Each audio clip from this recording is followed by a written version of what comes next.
सोनम खूब सज-धज कर दरवाजे के बाहर खड़ी थी। सामने उसे एक अधेड़ उम्र का आदमी आता दिखाई दिया। उसे लगा कि वह उसकी ओर चला आ रहा है, पर यह क्या?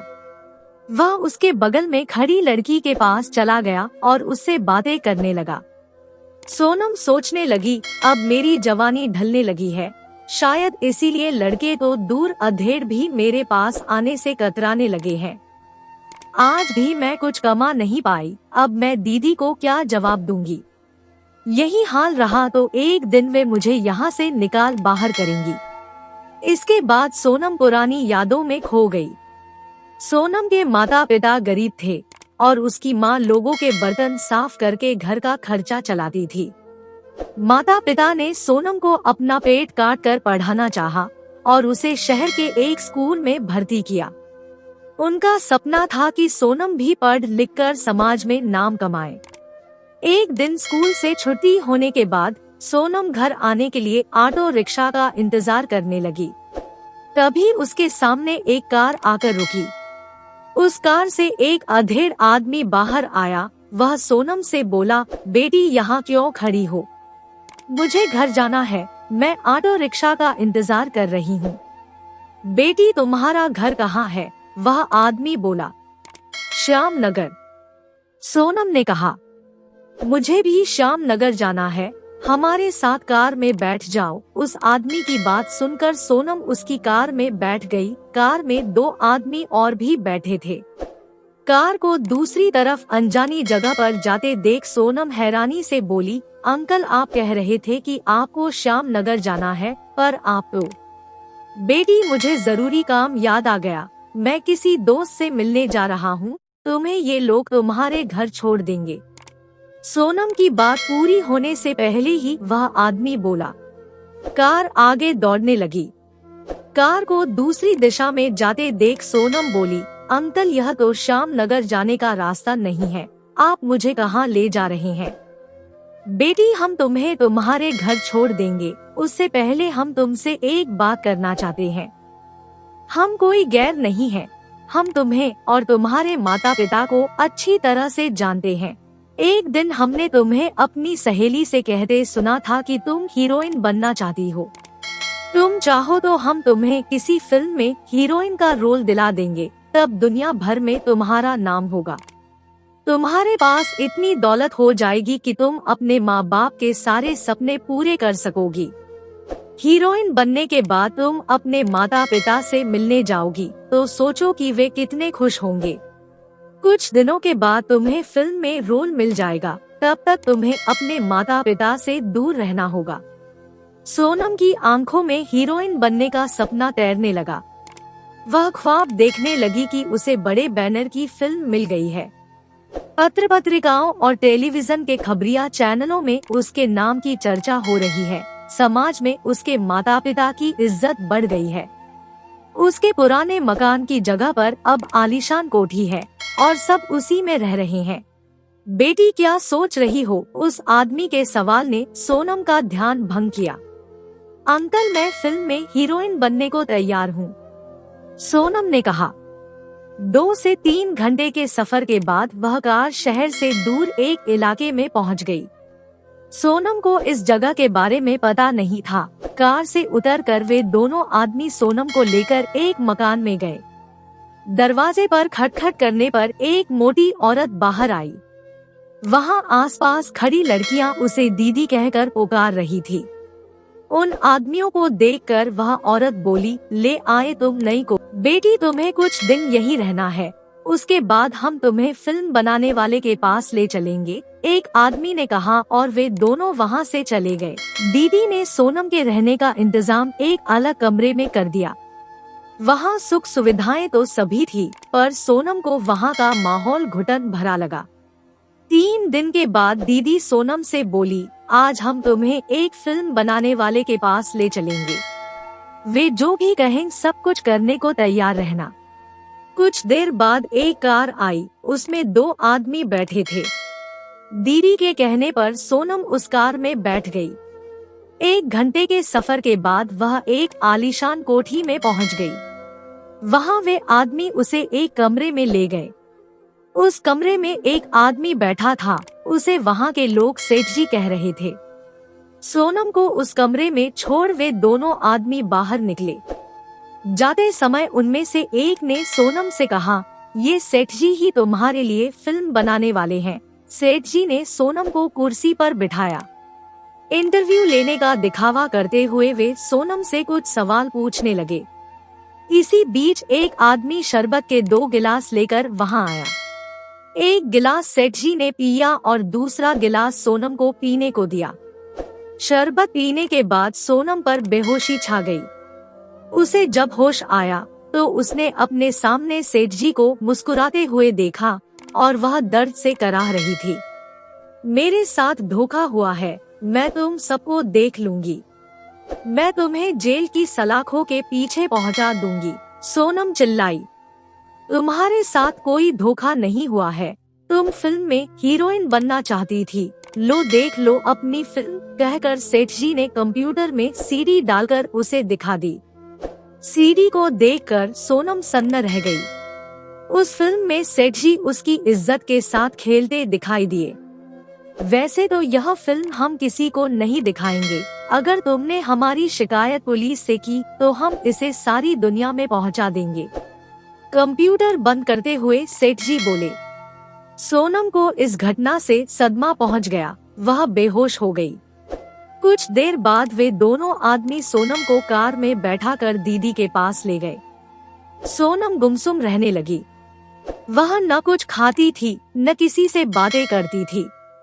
एक दिन दीदी सोनम के कमरे में आकर बोली, देखो यहाँ जो भी लड़की आती है वह अपनी इच्छा से नहीं आती। वह कुछ दिनों तक तेरी तरह गुमसुम रहती है, बाद में खुद को संभाल लेती है। इस दलदल में जो एक बार पहुँच गई वह चाह कर भी वापस नहीं जा सकती। अगर तुम यहाँ से चली भी गई तो तुम्हारा समाज तुम्हें फिर से नहीं अपनाएगा, इसलिए तुम्हारी भलाई इसी में है कि तुम अब यहीं के समाज में रहने का मन बनाओ, धीरे धीरे सब ठीक हो जाएगा। दूसरे दिन दीदी ने सोनम को कार में बिठाकर दूसरे आदमी के पास भेज दिया। अब वह इसी तरह सोनम को इधर उधर भेजने लगी। एक दिन दीदी ने सोनम से कहा, तुझे इधर उधर जाते हुए काफी समय हो गया है, अब मैं तुझे एक नया काम सिखाऊंगी। नया काम मतलब? कामिनी चौंकते हुए बोली। मतलब यह है कि अब तुझे किसी सेठ के पास नहीं जाना है, तुझे यही दुकान पर रहकर ग्राहकों को अपनी ओर खींचना है। किस दुकान में? यही। लेकिन यह तो मकान है, दुकान कहाँ है? यही मकान तुम्हारे धंधे की दुकान है। जैसे शोरूम में अलग अलग डिजाइन के कपड़े सजा कर रखे रहते हैं, वैसे ही तुम्हें यहाँ सज धज कर आधे कपड़ों में रहना है। तुम्हें कुछ नहीं करना है, बस यहाँ से गुजरने वाले मर्दों को ललचाई नजरों से देखना है। दीदी के समझाने पर सोनम सोचने लगी, यहाँ रहने वाली सभी लड़कियाँ इस शोरूम की चीजें हैं। शोरूम में रखी चीजों को ग्राहक देखकर पसंद करता है और खरीदने के बाद वे चीजें उसी की हो जाती है। ग्राहक उस चीज की इज्जत करता है। हम जिस्म के सौदे की वे चीजें हैं जिन्हें ग्राहक कुछ देर के लिए खरीद कर आनंद लेकर चला जाता है। भूखे दरिंदे हमारे पास आकर अपनी भूख मिटाते हैं। हम भी चाहते हैं कि हमारा दिल किसी के लिए धड़के, वह एक हो, वह हम पर मर मिटने को तैयार हो। हम भी समाज के रिश्तों की डोर से बंधे। पिंजरे में बंद पंछी की तरह सोनम का मन फड़फड़ा रहा था।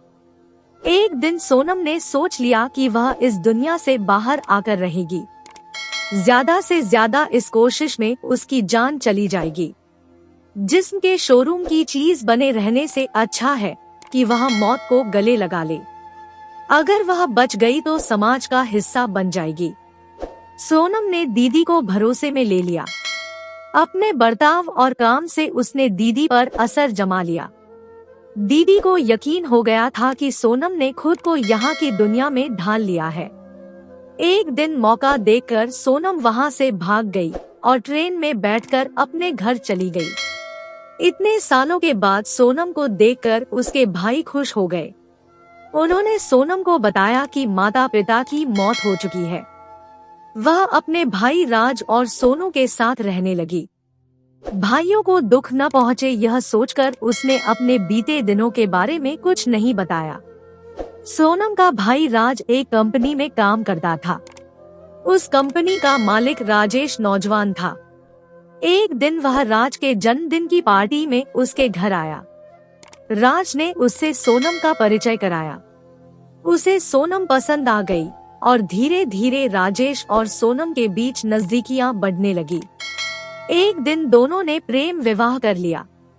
राजेश और सोनम एक दूसरे को बहुत प्यार करते थे।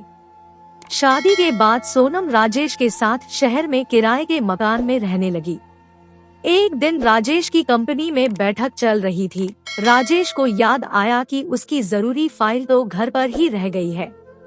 राजेश ने सुपरवाइजर प्रदीप को वह फाइल लेने अपने घर भेज दिया। राजेश के घर पहुंचकर प्रदीप ने दरवाजे पर खटखट की। थोड़ी देर बाद सोनम बाहर आ गई। सोनम, तू यहाँ? तूने मुझे पहचाना? सोनम को देखकर प्रदीप बोला। नहीं तो, सोनम ने कहा। वहाँ मैं तुम्हारे पास कई बार आया करता था। क्या तुझे यहाँ साहब किराए पर लाए हैं? प्रदीप की बात सुनकर सोनम चुप रही।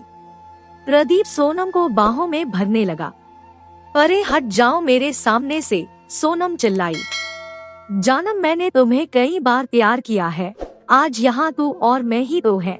मेरी इच्छा पूरी नहीं करोगी? नहीं, तुम्हें मुझसे तमीज से बात करनी चाहिए। मैं तुम्हारे साहब की बीवी हूँ, सोनम चिल्लाई। तमीज से? प्रदीप हंसकर बोला। मैं साहब को तुम्हारे बारे में सब कुछ बता दूंगा। प्रदीप ने कहा। नहीं, तुम ऐसा नहीं करोगे, मेरी जिंदगी बर्बाद हो जाएगी। ठीक है, अगर तुम अपनी जिंदगी बर्बाद होने से बचाना चाहती हो तो मैं जब चाहूँ तुम्हें मेरी इच्छा पूरी करनी होगी। तुम्हें यह काम आज और अभी से करना होगा। जिस दिन तुमने मेरा कहा नहीं माना, मैं तुम्हारी पूरी कहानी साहब को बता दूंगा। जाते जाते प्रदीप ने सोनम से कहा। अब प्रदीप राजेश की गैर हाजिरी में समय समय पर सोनम से मिलने आने लगा। एक दिन किसी काम से राजेश अपने घर समय से पहले आ गया। उसने प्रदीप और सोनम को एक साथ देख लिया। उसने प्रदीप और सोनम को बुरी तरह डांटा और प्रदीप को नौकरी से हटाने की धमकी दी। प्रदीप ने राजेश को सोनम के बारे में सब कुछ बता दिया। राजेश ने सोनम का साथ छोड़ दिया। सोनम के बारे में जब उसके भाइयों को पता चला तो उन्होंने भी उसे अपने साथ रखने से मना कर दिया। सोनम के पास फिर उसी दुनिया में लौटने के सिवाय कोई रास्ता नहीं रह गया था। सोनम आज भी कुछ कमाया या नहीं? दीदी की बात सुनकर सोनम यादों से बाहर आ गई। आशा करती हूँ कि ये कहानी आपको पसंद आई होगी। इस कहानी पर आपकी क्या राय है, हमें कमेंट करके जरूर बताएं। कहानी पसंद आई हो तो लाइक और शेयर करना बिल्कुल ना भूलें। चैनल पर नए हैं तो चैनल को सब्सक्राइब जरूर करें। कहानी सुनने के लिए आपका बहुत बहुत धन्यवाद।